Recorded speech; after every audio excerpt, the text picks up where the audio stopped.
नमस्कार, मैं अर्चना चौधरी, हिंदी प्रवक्ता, और आज हम कर रहे हैं विषय हिंदी कक्षा 7वीं की एनसीईआरटी की पुस्तक वसंत भाग 2 का पाठ 2 दादी माँ। बच्चों, प्रत्येक कहानी का कोई न कोई उद्देश्य अवश्य होता है। इस कहानी के उद्देश्य हैं दादी माँ के गुणों का उल्लेख करना, स्वच्छता का पालन करना सिखाना, मुसीबत के समय सबकी मदद करना और अपनी चादर के अनुसार पैर फैलाने की सलाह देना। बच्चों, आपने कहानियाँ तो बहुत सुनी होंगी, दादी से, नानी से। आज मैं आपको एक कहानी सुनाती हूँ, दादी माँ की कहानी। ये दादी हम सब की दादी जैसी ही हैं, थोड़ी सी सख्त, थोड़ी सी नर्म। किसकी दादी है ये? तो ये दादी हैं लेखक श्री शिव प्रसाद सिंह की। शिव प्रसाद सिंह एक प्रसिद्ध कहानीकार एवं उपन्यासकार हैं।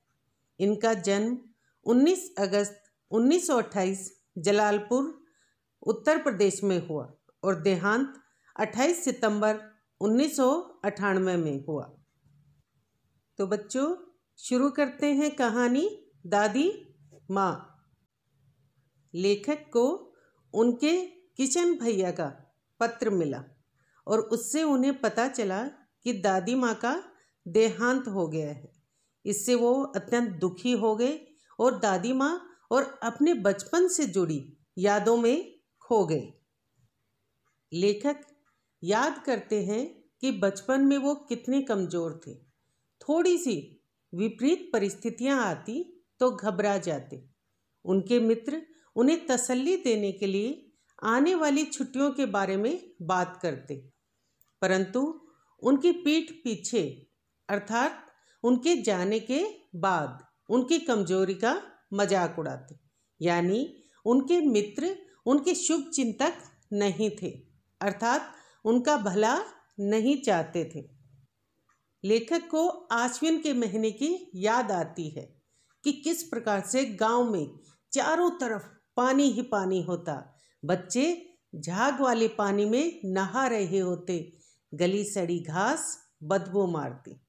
वैसे तो लेखक को प्रत्येक महीने का कुछ न कुछ विशेष प्रिय था, परंतु इस महीने में बदबूदार झाग वाले पानी में नहाना उन्हें ज़्यादा भाता था। परंतु इस बार 2-1 दिन नहाने के बाद ही लेखक बीमार हो गए। वैसे तो लेखक को बीमारी भी बहुत पसंद थी, क्योंकि बीमारी में नींबू और खाने को बहुत कुछ मिलता, परंतु इस बार बुखार ज़्यादा था। उतरा 12 बजे के बाद। लेखक जब लेटे हुए थे तो दादी माँ झाग वाले पानी में नहाकर उनके पास आई। उनके बालों से पानी टपक रहा था। दिन भर वे लेखक की चारपाई के पास ही बैठी रही। 50 किस्म की दवाइयाँ और खाने को बार बार कुछ न कुछ देती।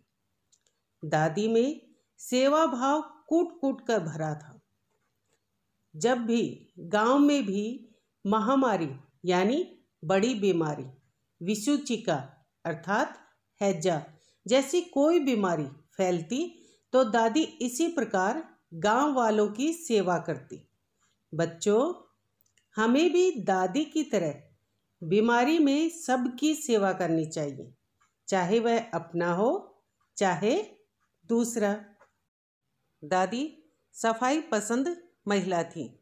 अगर कभी बिस्तर पर चादर नहीं मिलती या सामान इधर उधर बिखरा मिलता तो दादी का गुस्सा बढ़ जाता। बच्चों, हमें भी दादी की तरह ही अपने आसपास सफाई रखनी चाहिए। एक दिन लेखक ने देखा कि दादी बहुत गुस्से में थी। वह रामी की चाची को डांट रही थी।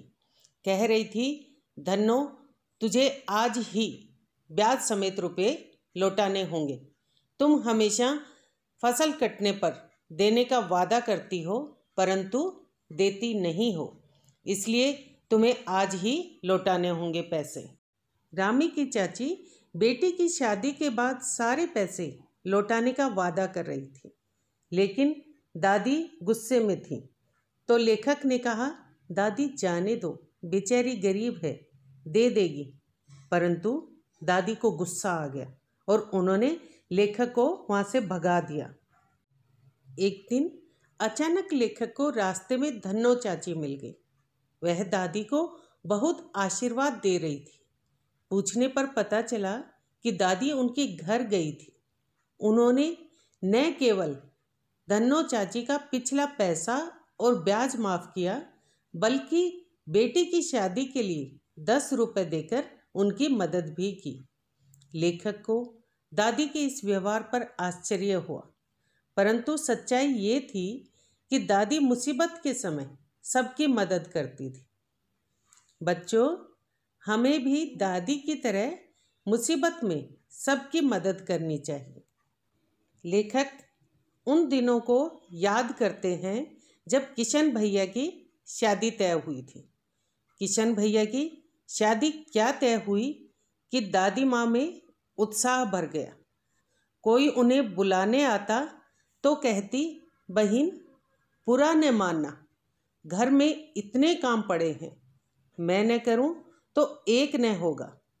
परंतु सच्चाई ये थी कि दादी घर का कोई काम नहीं करती थी। हाँ, उनके कहने से काम जल्दी अवश्य हो जाते थे। इस प्रकार दादी दूसरों से काम करवाने की कला में निपुण थी। घर में रौनक लगी हुई थी। सभी काम दादी से पूछ कर किए जाते। घर में विभिन्न प्रकार के पकवान बनने लगे। शादी के 2-4 दिन पहले से ही औरतें गीत गाती, अभिनय करती, नाटक करती। परंतु लेखक बीमार हो गए और इसी कारण वो बारात में नहीं जा पाए। उनके मामा का बेटा राघव भी देरी से आने के कारण बारात में नहीं जा पाया। वह दालान में सो रहा था। लेखक को दादी ने औरतों के बीच ही एक चारपाई पर लिटा दिया, परंतु औरतों के बीच आदमियों का आना जाना मना था। ऐसे में देबू की माँ को औरतों के बीच सोए लेखक के बारे में पता चल गया। उन्होंने लेखक का बहुत मजाक उड़ाया, परंतु अगर लेखक का कोई मजाक उड़ाता या पिताजी उन्हें किसी बात के लिए डांट देते तो वे अत्यंत दुखी हो जाते और रोते रोते दादी माँ के पास पहुँच जाते। दादी माँ के पास जाकर उन्हें अभयदान मिल जाता। अभयदान अर्थात माफ़ी मिल जाती। दादी माँ उनसे अत्यंत प्रेम से बातें करती और उन्हें समझाती, जिससे वो अपनी सारी तकलीफ़ें भूलकर प्रसन्न हो जाते और हंस पड़ते। दादाजी के देहांत के बाद दादी अक्सर उदास रहती। पूछने पर बात टाल जाती। दूसरी तरफ पिताजी के आसपास मुंह में राम बगल में छुरी, यानी सामने दोस्ती और पीछे से दुश्मनी करने वाले दोस्त बढ़ गए। दादी के मना करने पर भी पिताजी ने दोस्तों के बहकावे में आकर दादा के श्राद्ध में कर्जा लेकर बहुत अधिक खर्च कर दिया। इससे कर्जा बहुत अधिक बढ़ गया। दादी को यह बिल्कुल पसंद नहीं था, क्योंकि वह चाहती थी कि उतना ही खर्च करना चाहिए जितनी सामर्थ्य हो, अर्थात चादर के अनुसार पैर फैलाने चाहिए। बच्चों, हमें भी ज़रूरत से अधिक खर्च नहीं करना चाहिए, इससे परेशानियां ही अधिक बढ़ती हैं। एक दिन लेखक के पिताजी और उनके भैया आपस में बातचीत कर रहे थे कि कोई उन्हें कर्जा भी नहीं देता है, पिछला भी कर्जा बहुत बाकी है। उस समय दादी उनकी मदद के लिए आगे बढ़ी और उन्होंने दादाजी की आखिरी निशानी सोने के कंगन लाकर दे दिए। उस समय लेखक को दादी शाप भ्रष्ट देवी के समान लगी। शाप भ्रष्ट इसलिए क्योंकि दादाजी उन्हें धोखा देकर इस संसार से उनसे पहले ही चले गए, और देवी इसलिए क्योंकि वो हर एक व्यक्ति की मुसीबत के समय मदद करती थी, चाहे वो अपना हो चाहे कोई पराया। लेखक के पास दादी माँ की इतनी यादें थी कि आज उनके देहांत का पत्र मिलने के बाद भी उन्हें यकीन ही नहीं हुआ कि दादी माँ नहीं रही, और वे स्वयं से बातचीत करते हैं कि क्या सचमुच दादी नहीं रही। ये थी कहानी दादी माँ।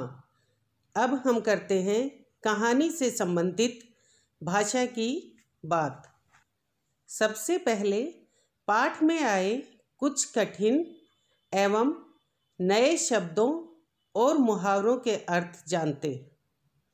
शुभ चिंतक, भला चाहने वाला, सन पटसन, महामारी बड़ी बीमारी, घिनौनी घृणा युक्त, वात्याचक्र तूफान, विषुचिका हैजा, अतुल अत्यधिक, शाप भ्रष्ट शाप से प्रभावित, निस्तार छुटकारा।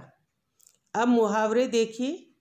नाक रगड़ना खुशामद करना, भंडाफोड़ होना भेद खुलना, मुंह में राम बगल में छुरी, ऊपर से दोस्ती एवं मन में शत्रुता का भाव रखना, अभयदान मिलना, माफ़ी मिलना।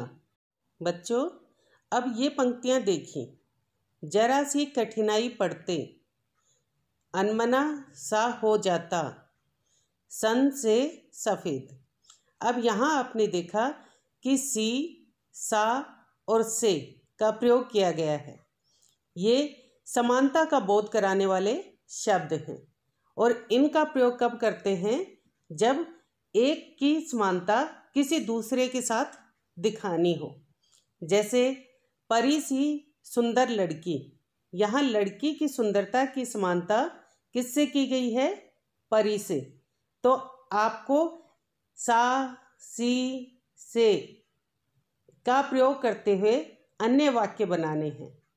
जैसे मुझे मोटा सा लड़का दिखाई दिया, सीता की कोयल सी आवाज़ है, पिताजी के काजल से काले बाल हैं। तो आप ऐसे और वाक्य बनाने का अभ्यास करें। इस पाठ में आश्विन, आषाढ़, माघ जैसे कुछ महीनों के नाम आए हैं। तो बच्चों, ये भारतीय महीनों के नाम हैं। लीजिए, अब हम जानते हैं सभी भारतीय महीनों के नाम।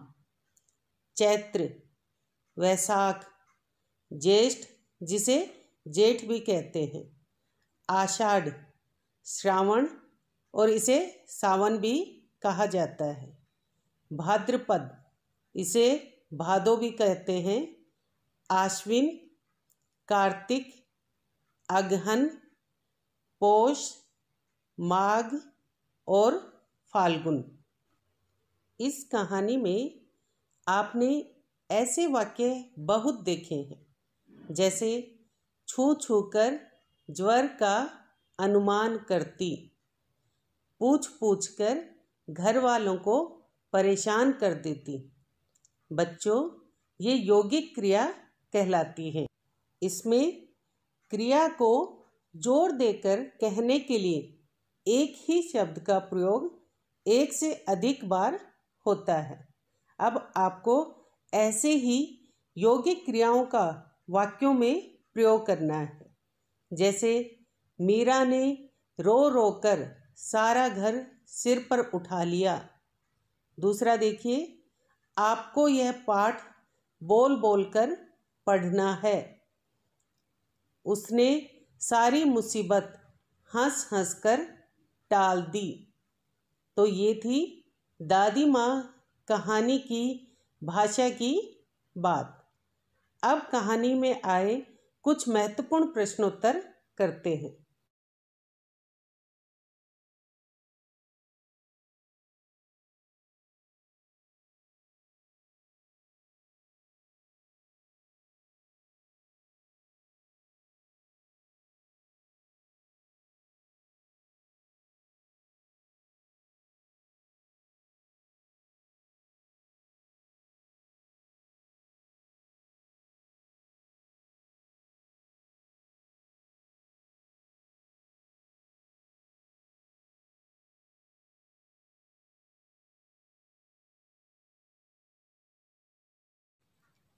बच्चों, आपने सभी प्रश्न कर लिए होंगे और आपके सभी प्रश्न सही होंगे। दादी माँ जो कहानी है वो हमें बहुत कुछ सिखाती है। उम्मीद है आप इनके जीवन को अपने जीवन में ढालेंगे और एक आदर्श के रूप में उनके जीवन को अपनाएंगे। धन्यवाद।